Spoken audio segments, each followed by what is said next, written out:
ख़ासतौर पर देश में, अपने हिंदुस्तान में शायद ही कोई ऐसा कोना हो जहाँ होली ना मनाई जाती हो, रंग ना खेले जाते हो।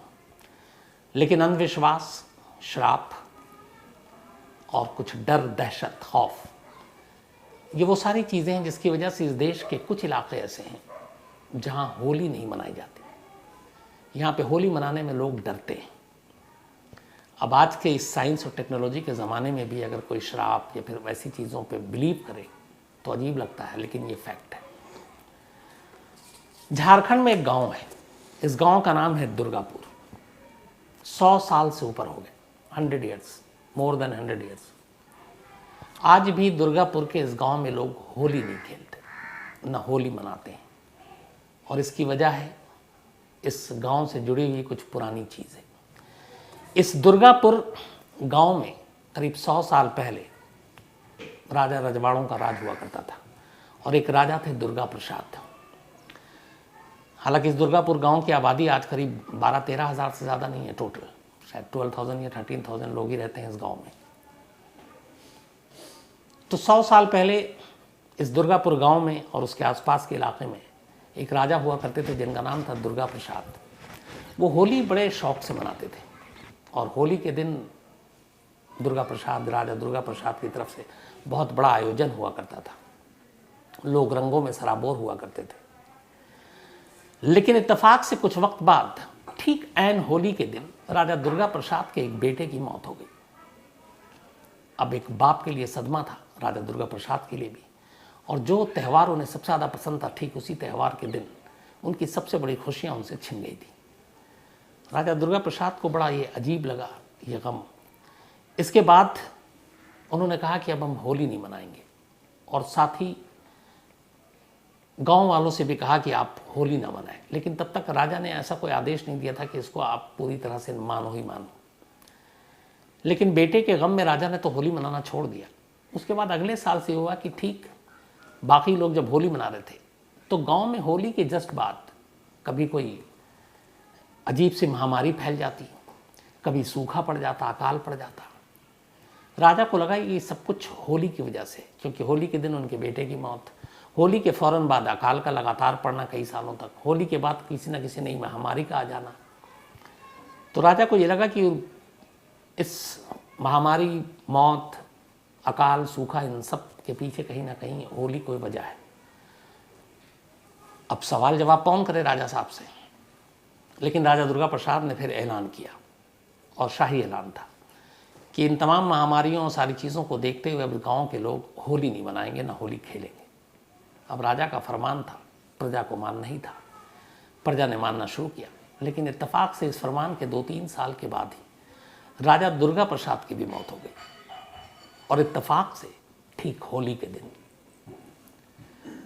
के दिन राजा दुर्गा प्रसाद के बेटे की मौत। होली के दिन खुद राजा दुर्गा प्रसाद, जब उन्होंने कहा होली नहीं मनाएंगे, उनकी मौत। और होली के दिन के अगले दिन से ही महामारी, सूखा, अकाल फैलना, ये सारी चीज़ें लोगों के दिमाग में घर कर गई। और दुर्गापुर के बाशिंदों ने ये सोचा कि कहीं ना कहीं इस होली से जुड़ी हुई ये सारी चीज़ें और श्राप हैं। और इस डर से कि राजा और उनके बेटे की भी मौत होली के दिन हुई, तमाम बीमारियां भी होली के बाद ही शुरू होती हैं, अकाल भी पड़ता है। फिर राजा दुर्गा प्रसाद के उस फरमान को लोगों ने कहा कि अब ये हम मानेंगे। और इसके बाद उन लोगों ने तय किया कि इस गांव में कभी होली नहीं मनाई जाएगी, क्योंकि होली के साथ बहुत सारी चीज़ें होती हैं। 100 साल से ऊपर हो गए इस बात को, लेकिन आज भी झारखंड के इस दुर्गापुर गांव में, जिसमें करीब 12-13 हज़ार की आबादी है, कोई होली नहीं खेलता, ना कोई होली मनाता है। और ये परंपरा अब भी चली आ रही। अब इसे अंधविश्वास कहें या कुछ और कहें नहीं मालूम, लेकिन ये पहला इलाका है झारखंड का दुर्गापुर गांव जहां होली नहीं मनाई जाती। लेकिन बात सिर्फ झारखंड तक नहीं है। मध्य प्रदेश में एक जगह है बैतूल, बहुत ही मशहूर जगह है। बैतूल की एक स्टोरी भी आपको मैंने सुनाई थी, भूत प्रेत की। इसी बैतूल ज़िले में एक गांव है जिसका नाम है डहुआ। इस डहुआ गांव में करीब 125 साल से लोगों ने होली नहीं मनाई है, मध्य प्रदेश के बैतूल ज़िले के डहुआ गांव में। और यहाँ पे जो कहानी है कि क्यों नहीं मनाई आपने, उसकी वजह है कि ये इस गांव के प्रधान हुआ करते थे 125 साल पहले। और उस गांव के प्रधान की वहाँ की एक बावड़ी में डूबने से मौत हो गई। बावड़ी, छोटा सा पौंड, तालाब जिसको कहते हैं। और इत्तेफाक से वो दिन भी होली का था। अब गांव के प्रधान की मौत के बाद किसी ने ये बात उड़ा दी कि ये सब होली से रिलेटेड है, प्रधान जी की मौत भी इसी वजह से हुई है। और इसी के बाद गांव वाले डर गए। उन्होंने कहा कि होली कुछ ना कुछ हमारे गांव में अपशकुन लेकर आएगा। कुछ लोगों ने और भी किस्से कहानियां सुनाए। और उसके बाद करीब 125 साल हो गए। डहुआ गांव में इस प्रधान की मौत के बाद लोगों ने होली खेलने से साफ मना कर दिया। और जो पूरी होली का सीज़न आता है, जब होली का त्यौहार आता है, उसमें कहा गया कि हम बिना रंग के ही इस त्यौहार को मनाएंगे।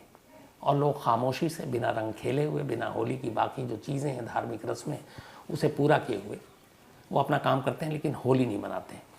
125 साल बीत चुके हैं। तो ये दूसरा गांव है हिंदुस्तान का। पहला झारखंड का आपको बताया, दुर्गापुर गांव। दूसरा ये डहुआ गांव जो मध्य प्रदेश के बैतूल में है। अब ये भी इसको अंधविश्वास लें या क्या लें, ये आप फैसला करें। हरियाणा, देश की राजधानी के बिल्कुल करीब सरहद लगी हुई है हमारी सीमा। इस हरियाणा में भी एक गांव है, इसका नाम है गुहल्ला गांव। बल्कि गुहल्ला है और उसमें एक गांव है चीका गांव। इस गांव में पिछले 150 साल से होली नहीं मनाई गई। 150 ईयर्स हो गए, कभी यहाँ के लोगों ने रंग नहीं खेली। अब इसके पीछे भी यहाँ कहानी है।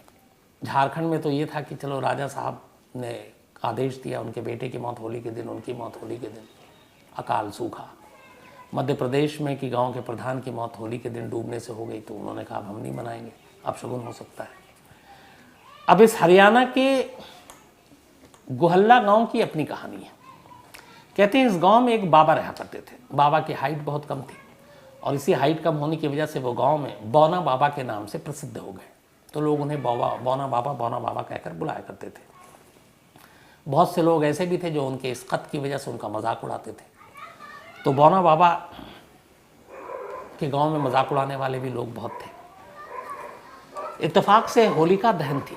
होली से जो एक दिन पहले, जो आज की रात है, होलिका दहन के दिन शाम को ही इस गांव में कुछ ऐसा हुआ कि कुछ लोगों ने बौना बाबा का मजाक हद से ज़्यादा उड़ा दिया। बौना बाबा के बात ये दिल पे लग गई और कहते हैं कि वो इसी गांव में गुजरे और देखा एक जगह होलिका दहन हो रही है, लकड़ियाँ थी, आग लगी हुई थी। वो उस होलिका दहन में उन्होंने छलांग मार दी और उसी होलिका दहन में जलकर उनकी मौत हो गई। कहते हैं मरने से पहले और छलांग मारने से पहले उन्होंने गांव वालों को एक श्राप दिया था। श्राप ये था कि इस गांव में अब जो भी होली मनाएगा उसका नाश हो जाएगा। और ये कहकर लोगों ने फिर माफ़ी मांगी। अभी तक जो बाबा थे उनकी मौत नहीं हुई थी। जो कहानी है वो ये है, माफ़ी मांगी और मिन्नत मांगी कि आप ये शराब वापस ले लो। कहते हैं मरने से पहले बौना बाबा ने जब उनसे माफ़ी मांगेगी तो उससे उपाय बताया इस श्राप से छुटकारे का। उन्होंने कहा कि जिस दिन इस गांव में एक बेटा पैदा होगा, किसी भी घर में एक लड़का पैदा होगा, और ठीक उसी दिन उसी गांव में किसी घर में एक गाय बछड़े को जन्म देगी, ये श्राप खत्म हो जाएगा। मतलब होलिका दहन में कूदना, जलना, लोगों ने बाहर निकाला, शराब देना कि इस गांव में अब जो भी होली मनाएगा वो उसका नाश हो जाएगा। फिर लोगों का माफ़ी मांगना, मिन्नत करना कि इस श्राप से मुक्ति दिला दे। तो ये कहना कि ठीक है, ये श्राप उसी सूरत में ख़त्म होगी जब इस गुहल्ला गांव में किसी घर में एक लड़का पैदा होगा और साथ ही उसी दिन उस गांव में एक गाय बछड़े को जन्म देगी, ये श्राप खत्म हो जाएगा। अब उन्होंने ये उपाय तो बता दिया। 150 साल हो गए, 150 ईयर्स। ये इत्तेफाक अभी तक इस गांव के साथ नहीं हुआ। यानी जिस दिन बच्चे बहुत सारे पैदा हुए गांव में, बछड़े भी बहुत पैदा हुए, गाय ने बछड़े भी जन्म दिए, लेकिन ये इत्तेफाक नहीं हुआ कि एक बच्चा पैदा हो लड़का और उसी दिन किसी गाय ने बछड़े को जन्म दिया। गांव की आबादी भी बहुत ज़्यादा नहीं है। तो अब इंतज़ार में हैं 150 साल से गांव के लोग कि बाबा का ये जो श्राप है वो ख़त्म तब होगा जब एक बच्चा और एक बछड़ा दोनों साथ जन्म लेंगे उसी गांव में। अब तक तो हुआ नहीं और इसीलिए 150 साल हो गए। लोग डर के मारे और दहशत के मारे कि श्राप का से कहीं उनका नाश ना हो जाए, वो होली नहीं मना रहे और इंतज़ार कर रहे हैं उसी दिन का जब इस शराब से निपटने का जो उपाय बाबा ने बताया था वो पूरा हो जाए। ऐसी और भी कहानियां हैं, बहुत सारे अलग अलग मान्यताएं, अंधविश्वास लोगों की, लेकिन अलग अलग तरीके से भी होली खेलने की अपने यहाँ प्रथा है। गोटी मार भी होली है, गोट मार होली, पत्थर चलते हैं, बहुत सारे लोग घायल होते हैं, बाकायदा पुलिस का इंतज़ाम होता है, लेकिन ये प्रथा है, एक रस्म है, और चूँकि धर्म के साथ जुड़ा हुआ है तो लॉ एंड ऑर्डर, कानून प्रशासन भी कुछ नहीं कर पाता, लेकिन उसमें बहुत सारे लोग जख्मी भी होते हैं। तो अलग अलग इलाके, अलग अलग तरीका, अलग अलग होली खेलने का, और ये खूबसूरती है हमारे देश की कि हम अलग अलग तरीके से कैसे त्यौहार मनाते हैं। होली के साथ मेरी भी बहुत सारी अच्छी यादें जुड़ी हुई हैं, और हालांकि अब बीच में स्कूलों में भी बहुत पढ़ाया जाता है। तो मेरी बेटी जो है वो करती क्या थी कि होली के दिन गुब्बारे मंगवाती थी और उसमें पानी भर के और बालकनी में खड़ी हो जाती, और उसका मुझसे पूछती थी पापा किस पे फेंकूं।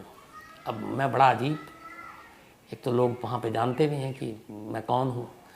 अब मैंने कहा कि किस पे फेंकूं और कोई नाराज़ ना हो जाए, बुरा ना। तो जो बच्चे थे, बच्चे तो बच्चे होते हैं, अब उसका भी दिल रखना था, तो बेटी को कहता था चलो इस पे मार दो, तो वो मारती थी, फिर पलट के नीचे से गुब्बारा ऊपर भी आता था।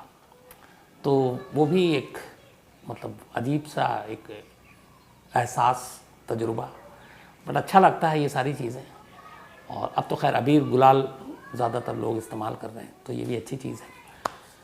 तो आप लोग भी होली मनाइए, अच्छे से मनाइए, और होली की खुशियाँ हमेशा आप लोगों के संग रहें, और आप लोग भी अच्छे रहें। तो दिल से बधाई पूरी क्राइम तक, टीम की तरफ से क्राइम तक, फैमिली मेम्बर को बधाई।